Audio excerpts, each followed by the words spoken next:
But I'd like Sure, to just sure. hear you speak on these themes. What is your thinking today? Where do you see you'd like to make sure that the world hears this message, not only through the commercial offers of university or for educational offers that are available, but from a more conceptual standpoint? So I guess the time that we've spent and I spend thinking about the university idea, it's around that concept that these sub ideas are taking shape.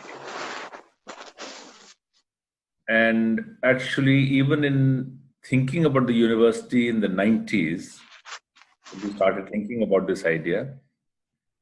And then getting much sharper focus by 1996, 97 that we should be doing a university. And considering the fact that it was a hobby idea we were developing and not a day job, which forces you to make compromises and get started, we had more than a decade to think at length and in depth about the idea of a university. So, at the back of my mind and in my many committees that I give a lot of time to, boards of schools, universities, particularly in higher education, which is far less complex than school education. I'm on my school board as well. The complexity of dealing with younger minds is very much higher. The responsibility of dealing with them is much higher because you're taking decisions and kind of putting some ideas into their head compared to college-going students who are kind of asserting their individuality and have a mind, developing mind of their own, and therefore they'll contest the ideas you give them. School children will kind of take them in. So I personally don't feel equipped yet to be able to give strong ideas into school education, though we end up debating them. But in higher ed, and that's the community we've dealt with in NIIT for a long time, this university idea was essentially shaping from the gaps that I see in youth and their readiness and their preparation as they look for becoming successful people. So in thinking about this university, and we said, well, if you have to make one university as founders with our own money, not for profit, then it better be meeting some truly unmet need of higher education. It should solve some problems which higher education has not solved so well, or they're sitting unsolved. So we decided that we would identify a few dimensions in which this university should be distinctive in a 10-year, 20-year time period, because universities take much longer than companies do. So we finally, after a very long discussion and deliberation and deep thinking, we identified 4 dimensions in which we wanted the university to be distinctive. And we call them the core principles. Of these, 2 dimensions come from our experience, the NIIT experience. And so we felt that those 2 we can become globally distinctive in the first decade. We can get known quite well in the first decade. We have 2.5 years to go. The first of these is a global problem with higher education. And the core principle, we've labeled that as industry-linked education. And industry not as manufacturing, but where people go and work. So the gap between the employing world and the educating world is universal. It is very huge in some cases and less huge, but it's huge. So we said that given NIIT Limited's own work in education, working with industry, working with millions of young people across 40 countries, if anyone can find a good solution to the industry academia gap, it should be us. So that's core principle number 1. And we are doing a number of initiatives. Today, I don't have time, but in building education, which is industry linked. And many ideas are actually, we had guys from Columbia who were visiting us, a professor. He says, we've been struggling to make this happen for decades, and we can't make it happen. And you guys have started. So I said, when you start on a clean slate, you have an advantage. Yeah. You have a lot of handicaps, but you have an advantage that you can set some things up front. So industry linked is the first core principle, and I think we've been recognized already. And I'd also wanted to keep the university relatively quiet for the first decade. Quiet as in external news, because it started disturbing the system. You want to do innovation, if you talk too much about it, then people just get onto you, and So we said we'll do something, prove something, get something under a belt. So when we talk, we're talking from a position of 10 years of data. Right. So industry linked as a core principle is the first one, and the first one that we will get recognition for, because as long back as 20 years ago, not 20, maybe 18 years ago, if you look at it, as we reached the year 2000, at that time we had, in NIIT Limited, we were offering youngsters a program which we called GNIIT, which stood for Graduate of NIIT. But we couldn't give a degree, being a for-profit company.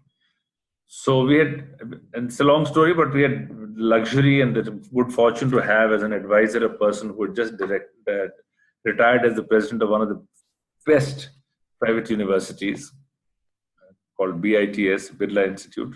And he had built it up from something which was languishing on the side, started by some philanthropists, but he took it from 0 to 100 at a fraction of the cost that the IITs were built with. And then when he retired, he spent 10 years with us, from 1991 till 2000. Fantastic. And alongside, we had the good fortune to get another retiring professor who came from IIT Bombay, Professor Chimi Isaac, who I consider the father of computer science in India. So he had been a great fan and supporter of the NIIT idea from 1981. So when he retired from IIT Bombay, he said, I want to spend some time with you guys. Interestingly, around the same decade, he spent with us. And we set up a research center in my alma mater in Delhi, which is Indian Institute of Technology. And we set up our R&D center. We moved it there. Because I was on the IIT Delhi board, and we were saying get industry, same thing, industry linkage. So we were saying get industry on campus. So that first experiment was done there, and I motivated the IIT board that we build a building, and the faculty were against it. So we said, okay, the ground floor is a new faculty restaurant. Okay. So the objection got out of the way. And the upper floors were to bring startups. But we took one of the floors, and we moved our R&D activity research center into that place. And we call it the Center for Research and Information Sciences. And there were another Center for Research in Cognitive Systems. That is what Professor Isaac was working on, CRCS. And he used to do an annual conference, get people all over the place. So this 10 years was defined many things for us. But anyway, industry-linked idea was the first thing we crystallized, because by 1999, we had about 25,000 students as part of the GNIIT doing 1 year of industry practice with about 8,000 companies. That was part of the academic. It's the world's largest industry academia program ever. 25,000 students, about 7,000 or 8,000 companies. And they were participating because after the student finished their college-going degree, they needed a degree. Everyone needs a degree, which is a BA or BCom. Side by side, they were doing 4 semesters of NIIT education. And when they finished both successfully, then we would do an interview and then plant them into a company for a year, where they got a stipend, which was enough for them to repay the fee they had paid us. From the company. And they got 1 year to NIIT, the limited, and they got 1 year of work experience. At the end of it, if they were successful, we gave them a title. So then they had 4 years, which is equivalent to the international baccalaureate, particularly the American system. Right. So anyways, there's a long story, but we had done so much work on the industry side that we knew that game and what industry needs and so on. So we said this university at higher educational level now formally has to create. So that's the easy one. The second core principle, we just use the phrase technology based. Because academia has been rather sluggish on embracing technology. So 10 years ago, I was keen to write an article, which I keep thinking but never do, to say that the extent to which an institution embraces modern technology in their teaching learning is inversely proportional to their reputation. So the more famous institutes are laggards. Why? Because they think they know everything. And their deans are in their 70s. And the youngsters are not heard much. And there's no pressure for them to change. Now, of course, the world is changing with higher ed. So we said again, this is something we do for a living from 81. So again, something all universities in India has been recognized for being a leader in the use of technology. We have more to do because technology is changing faster than we ever imagined, and we want to be at the cutting edge of it. So these two core principles actually come from core competencies we already had as an enterprise. We had software company, we had education company, and we've done these models. So these, in a sense, were not a breeze. We hit up against faculty as we started the university because we had to hire people from the existing world. And we understood the difficulty that formal institutions have to bring about change. So just last week on Saturday, the first Saturday of every month, I spend time with faculty, half a day. We started that practice about 50 months ago, little more than 50, some months I've missed because of vacations and so on we give. So let's say about 5.5, 6 years ago, I started that practice. We did the 50th meeting last Saturday. And that the purpose of that meeting is for me to engage with faculty. And now we have 70 people directly. And it doesn't have an agenda. Well, it has an agenda, but it doesn't have it's not a bureaucratic requirement or a statutory requirement. It's just an open house, but we put a theme. So for a few years, we put the theme of technology in learning. This right now, then we spent a few years on research. I'd come to research in learning. Okay.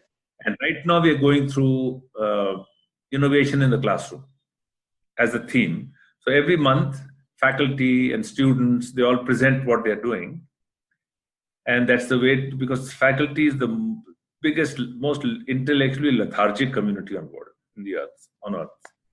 They are so stuck in their own work, vast majority. So we had anyway decided that we should hire a lot of youngsters, which we are doing, but you need experience as well. Higher education needs serious thought and deep experience. So anyway, so these two core principles were the easy ones.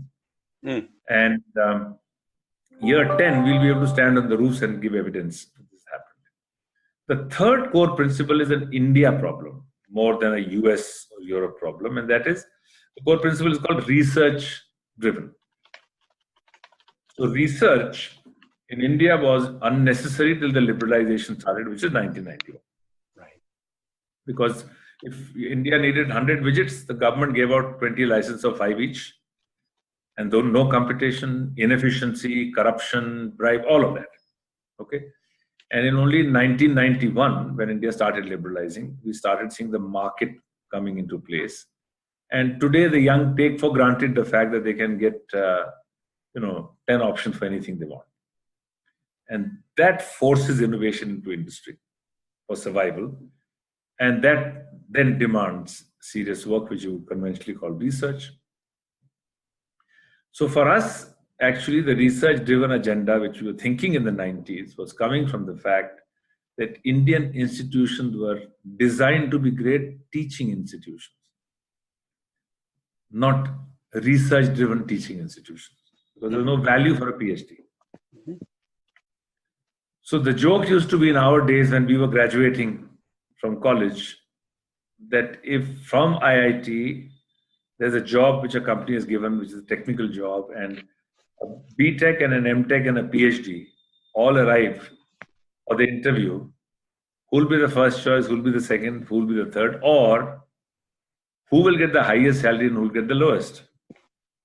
And the answer was the B.Tech will get the job.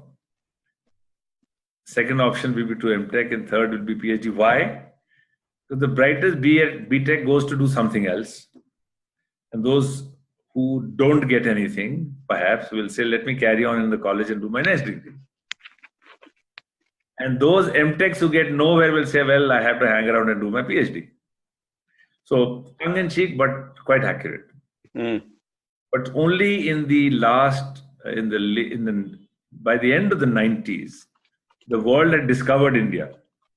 Yep. And I don't remember when it was, but I think 2005 or maybe more than middle of last decade. There was some article which talked about the fact that there were a few hundred, 300 and some, R&D centers from 5 people to 2,000 people in India that multinationals had set up. They were beginning to tap into the potential. So when the first of them were getting built in the early 90s, they were flying in PhDs from outside, who would come at a fat salary. But that started increasing by the end of the 90s. So then the demand for the PhD started going up, and therefore the prices started going up. We are still very far from the, if 3 guys went in, the PhD would get the job first. We are still not there. But simply because of demand for PhDs going up, because research has to be done, that needle is moving gradually. But we are struggling to change the character of our excellent teaching universities into research-driven teaching universities. That's a very fundamental DNA question. Right. So we decided that in our DNA, we'll put research-driven. Right in the curriculum at an early stage. Right from day one, literally. So we'll talk more about what that is if we have to, but this to me is going to be maybe a 15, 20-year thing. So not when we do 10 years, but when we do 15 years, that will show some evidence. I'm a little more hopeful that it may happen faster than I earlier thought, because research, what it means and what it meant in the industrial era, is very different from what it means in the knowledge era.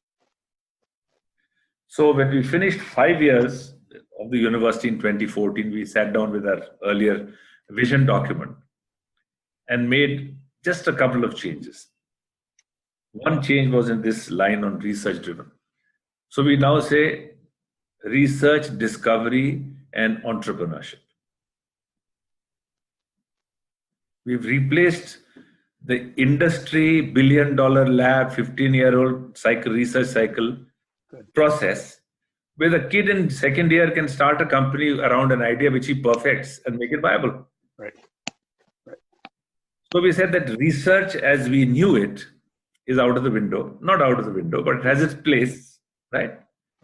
But there's entrepreneurship and discovery, right? Which is, discovery is what precedes, your research may end up, but the curiosity to find something is a mindset. Yes. It's not a skill. Every child is born with it. But if I could make a graph, I would make a graph of the level of curiosity dropping. And we do everything we can in schooling to kill it. Not kill it, to suppress it. I think it doesn't die. And enough is written about it. So I'm not the first one who's talking. People talk about this all the time. But the schooling system systematically suppresses curiosity of a child.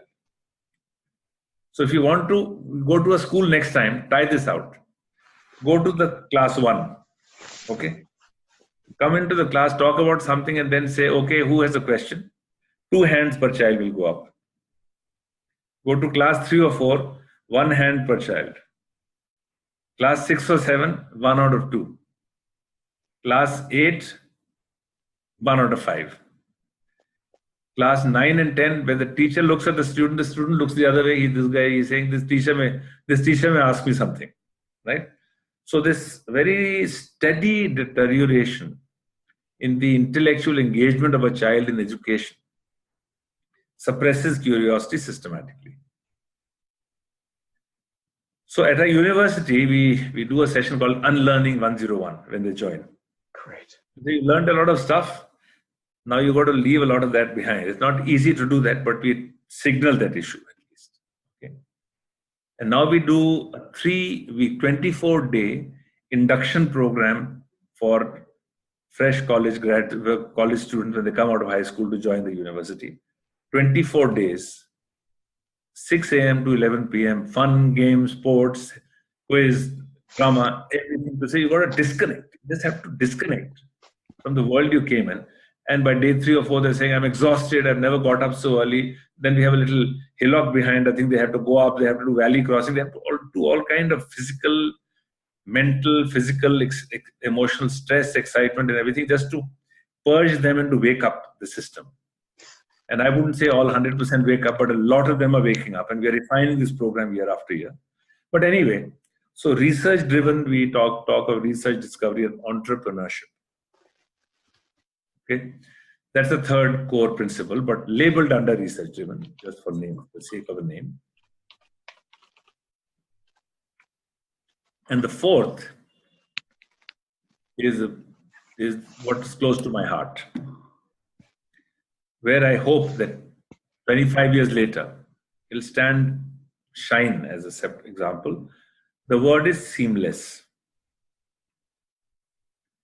And if I have to give you the highest level abstraction, is to say that about 2000 years we started looking at the X and Y coordinate, so to say. To break a problem into parts, the power of logic, to understand the unknown.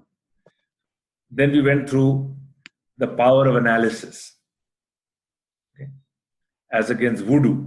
Right? And then in the scientific revolution, scientific thought, and questioning everything, and building the rational mindset, building the scientific temper, which really helped us to understand nature in its true form. And to do that, we had to keep breaking things into smaller and smaller pieces. And therefore, industrial era, which again then was about using the scientific revolution outputs to put into practice through technology. And then management, which was to organize the resources. And the work breakdown structure to have a start and an end and a timeline. And to measure everything, which gave us a middle-class society. It gave us the power of democracy. It helped us to distribute money. Right? It created a more fair society. It got rid of the royalty and the kingdom and the czars and whatever else and distributed stuff, right? Because people were no more bonded labor. But in the process, we ended up unknowingly so many divides. The man and nature divide is the most classical one. Right? Most classical one. Pretty much, the Western thought that man can control nature, the West's obsession, and see where they've got us, where we've got ourselves. And so this decision that we took as mankind at some point, that we control nature, which is now unfolding as the biggest folly of mankind. And the gradual recognition that when nature strikes back, we don't know what the hell is hitting us. And there's recognition of that, widespread recognition, we've gone too far. So this is just one example of a divide. The earlier example of industrialization, specialization, which was necessary as we were discovering and understanding science. And then you have, I give the classic example of medicine. So let's say you got a headache in the morning and your wife will normally give you a normal pill or something, it doesn't go away.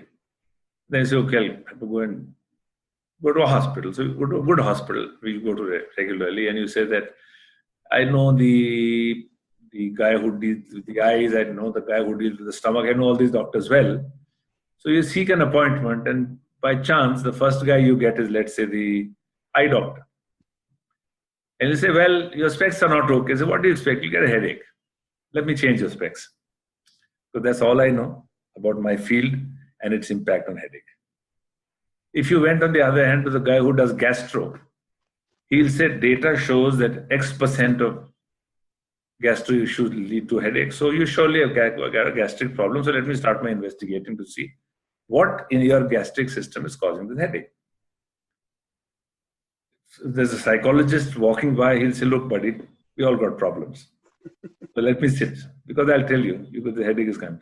So now everybody has that tunnel vision. So everybody is not wrong. They're not right, but they're not wrong. The big difference. Okay, and they spend their time doing stuff which they think is not wrong. And the problem persists in life. So in quality, we learn that unless you get to the root cause, you're stuck with the problem ad infinitum. Okay, and we never get to the root cause. We get to a high-level symptom which we consider a cause. Okay, we try and solve the symptom. So anyway, so divides are across silos in our professional skills. And therefore, multidisciplinarity in higher education has been a clarion call for 40 years, but no department is willing to subsume itself with another.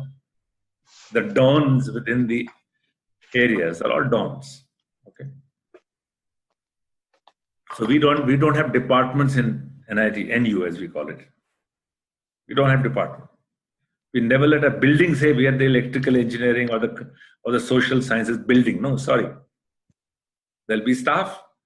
There'll be areas defined from time to time. And ideally, staff should be able to walk on the upper floors which connect classrooms on the ground floor. And you go to that area, you go to this area. So again, as I told you, getting this done with conventional faculty has been the big burden, but we have to do that. So that is another dimension of seamlessness. Then you look at the current mood of nationalistic feeling, where countries are drawing their borders. So the era of globalization is going reverse now. So again, the divides where we were moving in to build one market, now we're going backward to those divides as well. Not to talk of the mother of all divide, which is religion, which is getting accentuated. So clash of civilization as an example. People throwing up ideas which unfortunately cause things to happen. So those are the self-fulfilling prophecies. So some of these ideas, when touched, prove that they were right. If you hadn't touched them, they wouldn't have happened. So seamlessness is, so now let me look at a university. What does seamlessness mean? Or how do we start addressing the issue of seamlessness? So this university is about an hour out of Gurgaon. And right now it's becoming a Japanese industrial estate, but there are villages all around our university. And there are very poor quality schools run by the government. So our students are expected, each one is expected to go to any one of these schools, X hours every month, identify a few students with whom they will work and help them with the math or English or science or whatever they want. Because this rich and poor divide is what has got accentuated in the world in globalization. One highly undesirable consequence of globalization has been that the Gini coefficient has gone up, whether it's America or China or India or Africa. That the gap between the rich and the poor has continued to increase. So if we tell our youngsters that you want to be the general manager, country manager of a company, and your market, 70% of the people are this, unless you know your market, you have to give them a rational reason, otherwise they don't want to do it. Right? So this divide of rich and poor will get in your way of understanding your market. So you better go around. But the moment they go and spend a few sessions with a young little child, then emotion takes over. There's no more the rationality. Good. So looking after the schools.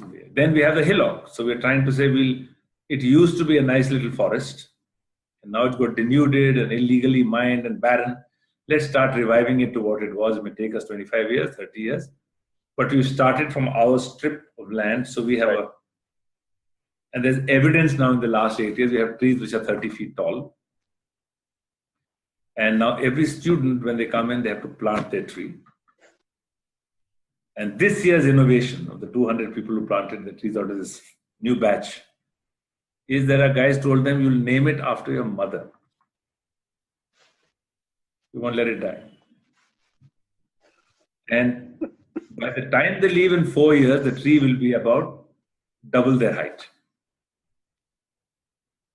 So they'll see it from the baby they plant, and some will have to replace because it may not last, to their height in about 2 years, and to double their height in 4 years.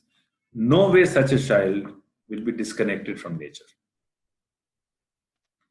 And then, of course, we have a sewage treatment plant, so we use every inch of liquid output, process it, and that becomes water and fertilizer. So we have a term called fertigation. It's not just irrigation, not just fertilizer, it's irrigation with fertilizer. Okay, the human waste is an outstanding fertilizer. Seamlessness. Yeah, so you can see the cycle again. So seamlessness, and that's why the symbol of the university is the Mobius strip, without beginning, without end. That is also the motto which our chancellor gave us. In Sanskrit, it says Anadi Anant. It says without beginning, without end. So Indian thought, so this deep Indian philosophy, this phrase comes from that the world is without beginning, without end. Life is without beginning, without end. It perpetuates. So, by the way, our chancellor is Dr. Karan Singh, who was the Maharaja of Jammu and Kashmir, was a minister in the 60s, is one of the world's most famous living philosophers. He's now in his mid-80s. He did one term. Great difficulty, I persuaded him. And he agreed to do this term simply because it is one word, seamless. He said, this is interesting because he's been the vice chancellor, he's been the chancellor of the best universities in India. So when I went to meet him, he said, this is I'm giving them up. I have only 2 universities, I have to give them up. But I said, give us a term. And now he's agreed to do a second term. Great. He's into the second year of second term, but he's getting old now. So he is our, say, guru on the fourth core principle, which is seamless. So one has to visit the campus to see this in expression. But we've had 2,000 years of the power of analysis. And I think one famous guy, I don't know whether it was one of the UN General Secretaries, someone had said that the power of analysis gets us to know more and more about less and less, right? Specialization. And if you take it to its logical conclusion, you know everything about nothing. More and more about less and less. You know everything about nothing by the end of it. So the pendulum has swung too far to the side of analysis, created these fundamental divides. It's time for the pendulum to move back towards synthesis. And that's seamlessness. So the highest abstraction of seamlessness is, can we start doing the work the world needs to do to get into an era of synthesis? And maybe a few centuries of synthesis, not going to be 1 or 2 years. And I had learned quite early on that companies can last decades, institutions can last centuries. Right? You can go back to universities, 11th, 12th century, 13th century. Yeah. India, we have famous ones from much earlier times. Very much earlier times, BC. Very famous one called Nalanda. And now we have a new Nalanda University being built there with the aid from Japan and so on. But at some point, you should visit the old place, Nalanda. And so I've studied that quite a bit. The architect who's designing the new Nalanda, I've spent some time with him. He happens to have studied in the same high school as mine. He was junior. Mm-hmm. And our school, which is on a fort, is on a the fort is over 700-800 years old. The school is 120 years old. And so we are trying to revive the old traditions. Mm-hmm. But anyway, so seamlessness is about this aspect, which is the pendulum has to swing and come into balance. And therefore, seamlessness is about synthesis. Mm-hmm. It's about meeting. Buckminster Fuller, in his era, would speak of integrity as unity with a plural, a minimum of two. How is synthesis? Talk to me about that particular word, because my listening of it is it implies a bringing together of discrete elements. Yeah. So synthesis is, as the, in a sense, not exact opposite of analysis. And analysis requires breaking down things into smaller parts to understand better. Synthesis requires bringing things together to get better value. Okay. So if our era of discovery to know has come to a logical point, our era of using it to do better has begun. Okay. Okay. Yeah. The other. Yeah. Go ahead. The other question I wanted to ask you, or something to point to, is that in seamlessness, two of the things you mentioned, one, of course, is bringing the young students out to the physical activity and to get them emotionally opened up. And, you call it an experience of unlearning, but it's actually to connect them back to the fuller experience of themselves as a human being. Absolutely. And then taking them into the schools in the less economically developed areas gives them also an emotional, affective access to the human condition. Yeah. So that component of seamlessness, where you've got the rational intellect and you've got the mood and the emotion and the affective side of humanity, those have been separated in so much of our traditional academic institutions, where your personal life is your problem. We're just caring about your thinking, your rational thinking. So I'm delighted to hear this component. So this Saturday meeting, another interesting point that came up was exactly this one, that to be successful in a workplace, if you just carry your intellect into the room, it does less than half the job. And we all know that. Yes. So many different terms are being used that you need life skills. You use many phrases to talk about what does it take to be successful. And so the discussion that came about was the left brain and the right brain. And I took a kind of a segue for a few minutes to explain my limited understanding of this, which is that brain and mind are interchangeably used even by our people in India, whereas they're two different, completely different things. And the Western view of the world versus the Eastern view. Eastern view says shrouded in many things, right? And the West sees that most of the shroud as voodoo, because the good definition of management was if you can't measure it, you can't manage it, right? We all learned that. That was convenient.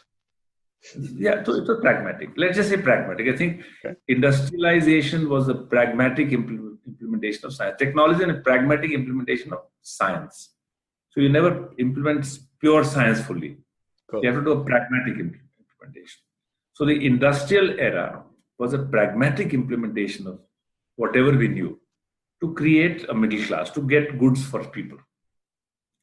But it only worked with half our mind. Because there were machines only work logically.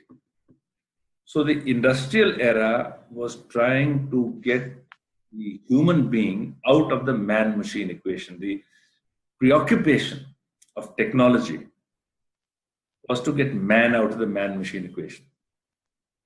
So you remember the romantic novels about the ghost factories, which are now coming to reality gradually. Why do you need light? There are no workers, only robots, for example, right? Or I remember as a youngster reading an article many years ago when I started work, it said, in Pune, which is outside Bombay, there's a new potato wafers, chips as we call them in India, factory where they have made potato wafers untouched by hand. That was a selling proposition. Has no infection, no disease, no hand has touched it. And it's a highly automated plant. So for a good part of the last half of the last century, we reveled in our ability to remove man out of the man-machine equation, and the industrial strife, post-war industrial strife, was the thing which was fueling this. Because that workers cause headaches, they fall ill, they do strikes, Right. bloody hell, they're pain. Somehow get them out of it. So, yes, there was a compelling logic to have productivity being defined by one body, human body, how much of tons of whatever does it produce, right? And therefore, if we produce so much, we can have less and less people over a period of time. Right. That was the preoccupation. We were systematically doing ourselves in, right? Now, in the post-industrial world, it's a very different world. And this actually, Professor Isaac, I talked to you about the IIT Bombay professor. Mm. He was more an information scientist than a computer scientist. So he said information technology and information science is a great leveler, because unlike most other parts of technology, the worker, the manager, the owner can be the same person, e.g. Bill Gates, as a programmer, right? Mm-hmm. In the other fields, the worker would remain at best a skilled worker. The manager would become a very good manager, and the owner remained an owner. So he says that in information, it is not a technical thing, it's a human thing. Whoever figures out how to deal with information can work vertically up. So these days we talk of full stack programmers. Okay. What is a full stack programmer? We made software into an industrial enterprise by doing a conveyor belt process. So there's a software tester, he only does testing. Now we are saying you have to create something. You don't have to do a step. So you go from scratch all the way up. So you become a Bill Gates in a sense, right? Except it's much simpler to become a Bill Gates with today's tools. Know-how than what it was then. Mm-hmm. So any case, so seamless. So these are four core principles. I just want to leave it here because when you're looking at education, and I'm looking more at higher education first, but I have a lot of interest in school education. I'm on the board for 20 years of my India school, which is a residential school, 130 acres of land on a fort. There's only 600 students. 24/7, so we look after, we do a lot of things. And I have four sisters, all of them are school teachers. So two of them are at home since yesterday, so last night, this morning. The youngest one is very energetic. So they bring their thing with children and their teachers alive every time I meet them. So in any case, I think higher ed, as I said, is a much easier problem to solve than children's education, which is more complex. So anyway, this is just a random set of thoughts. So where did you want to take it? This isn't random at all. This is a beautiful tour of the history of thought, imagination, choices, and evolution of what you've put into the bringing forth of a new institution of NIITU.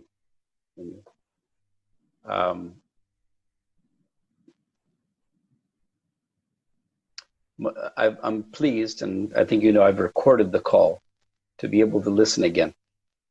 And with your permission, there are a few people I'd like to share this with so that we can subsequently. Is that all right? Feel free, absolutely. Okay. I believe say again. Send me a copy of the recording, whichever way you can. I'll be glad to. I believe I've also mentioned to you in some of our prior conversations that for many, many years, 35 years, I've been a student of a gentleman, a philosopher, an educator, a technology innovator named Fernando Flores. Have I mentioned the name to you prior? Yeah.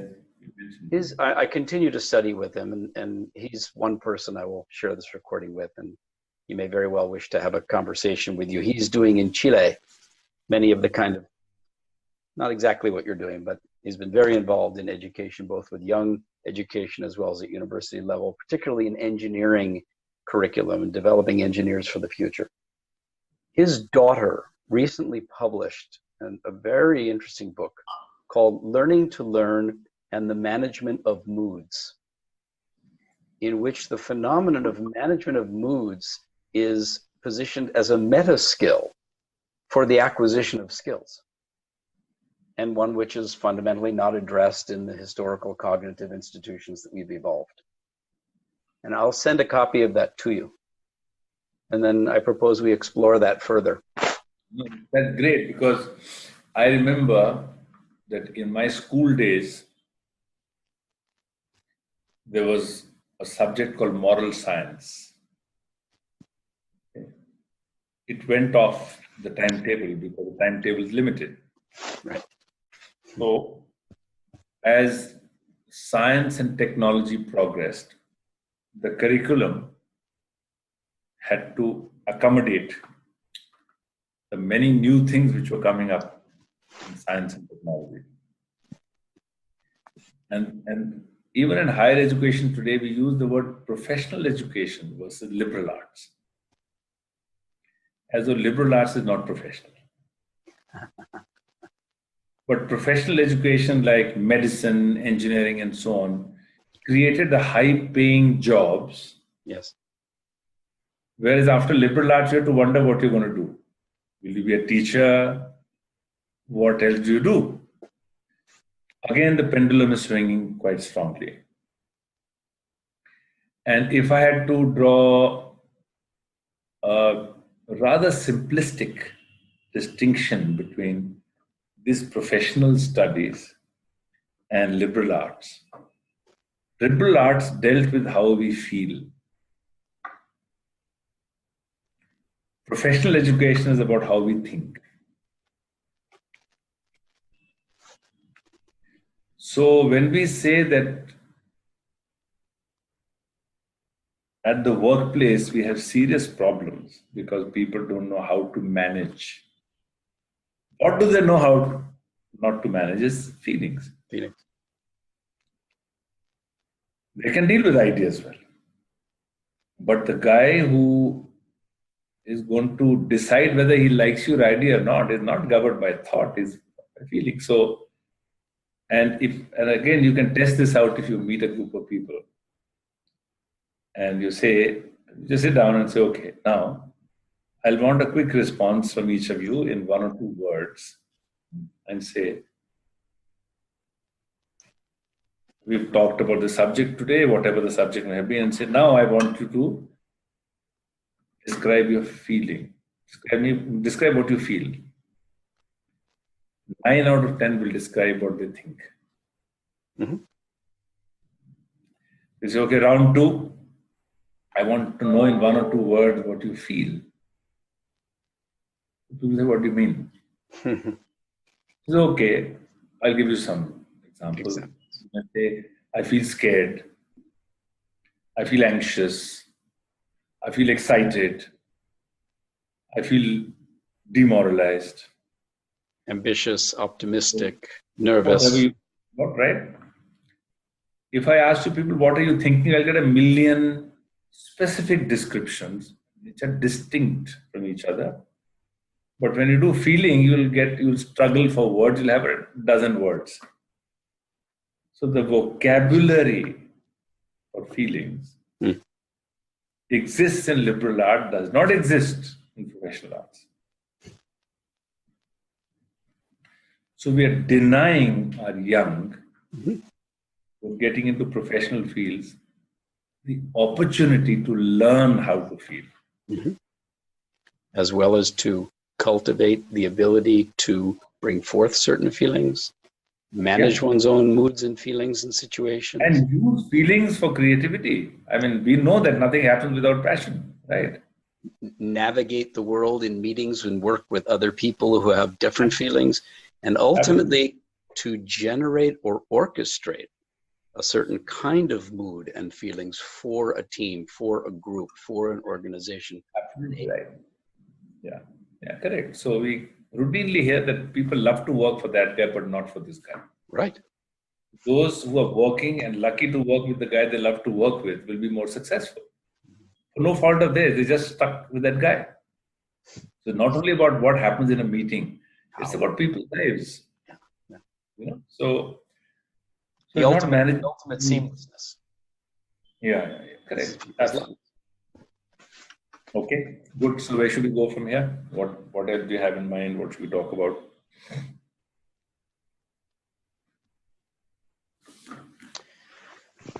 regarding this exploration, let me engage with others in my network. I'll send you this recording. And think about possibilities and come back to you. So yes, we have few minutes. Before I miss this, you talked about the Asian Lenses Forum, as I call it. Yes. We struggled on whether we should call it the Indian Lenses Forum or the South Asian Lenses Forum. So I said, okay, having put a label there, we have a very interesting advisory group. And sometimes when you come with that, there will be 5 very bright people. We said, okay, as a placeholder, we'll call it Asian Lenses Forum. Yeah. But essentially, the need that I feel for this comes from the reality of being a region, not a country. But if I look at South Asia, Yes. go back in history, Pakistan, Bangladesh. all of this was all Indian, right? Bharat. But anyway, I have no territorial aspirations or ambitions to say this, but this is the people have been colonized for a millennium. Last 250, 300 years by the British. Far more systematic colonization because they were doing it all over the world, so they become past masters at it.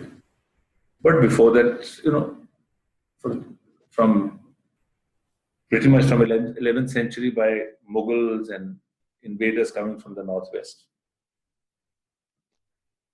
And so, even if you look at only the last few centuries, the British systematically, you know, governed. So the colonized mind, the collective colonized mind, imposes many constraints for development.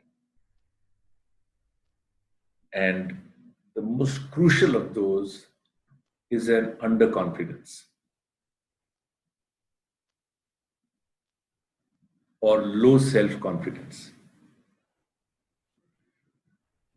And people who've written on this, guys have written some very good authors in India who studied the social scientists. They say that colonization of the mind takes many generations to be rid of, even if you go about it systematically.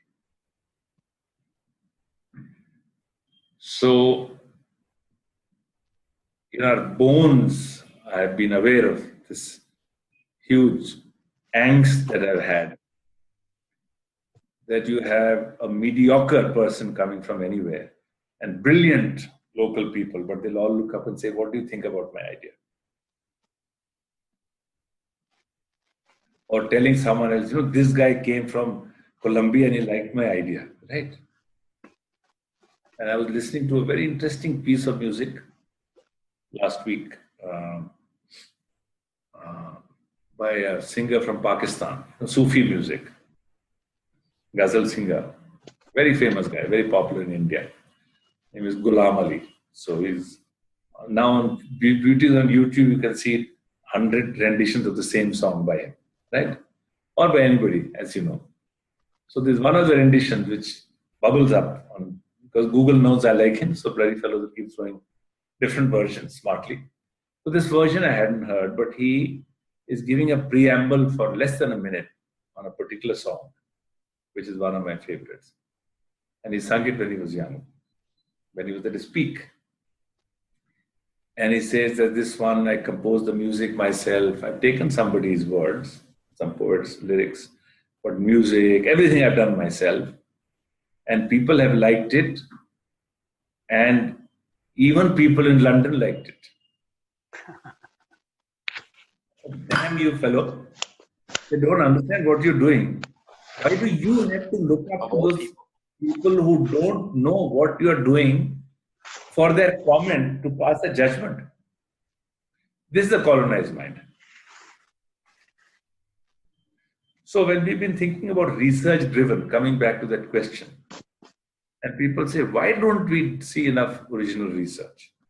And But to say, discovery roll and back in history, entrepreneurship. you'll see enough. Roll back in history, you'll see enough, including the zero, for example, right?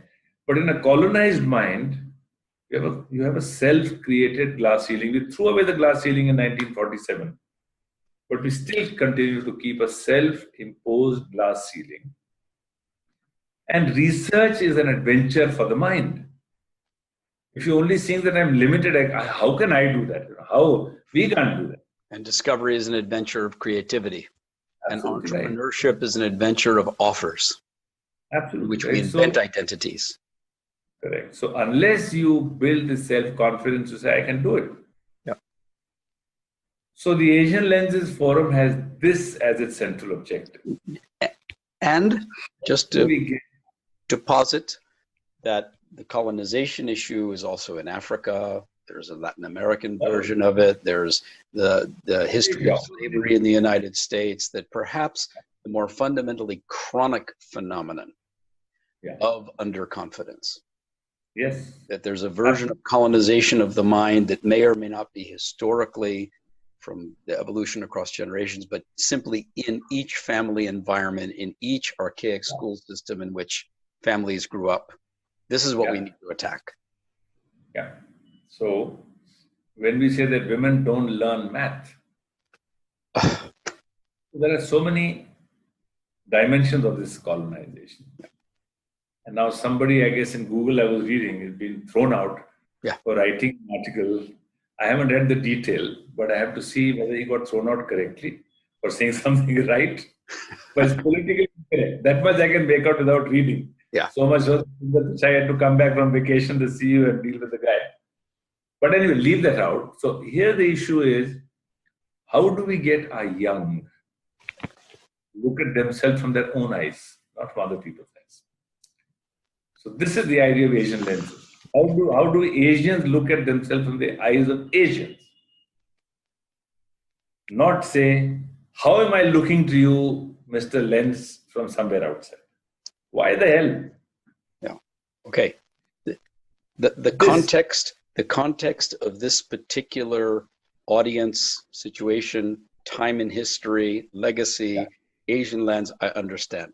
The larger version of that is, how do we bring humans to see ourselves, regardless of time, regardless of culture and history in which we've evolved, as that capable discovery, entrepreneur in our own lives, in our societies. Yeah. So the who are we question. Yes. And I apparently believe that I don't know which of the presidents of Harvard, whether it's one of the Larry Summers, someone, I have to read, someone just made a passing reference, I have to read that to figure out. He talked about who are we for Americans, he talked about a very specific description.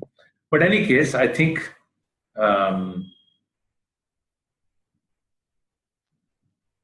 one of the advisors in my TALF, we call it, the Asian Lenses Forum, he's pushing the idea that don't just get egotistic about India, you invented the zero, we were flying planes. He says that's not it.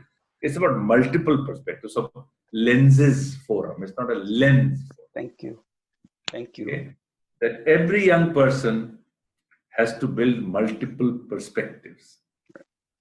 But you have to have one of your own, which gives you your anchor.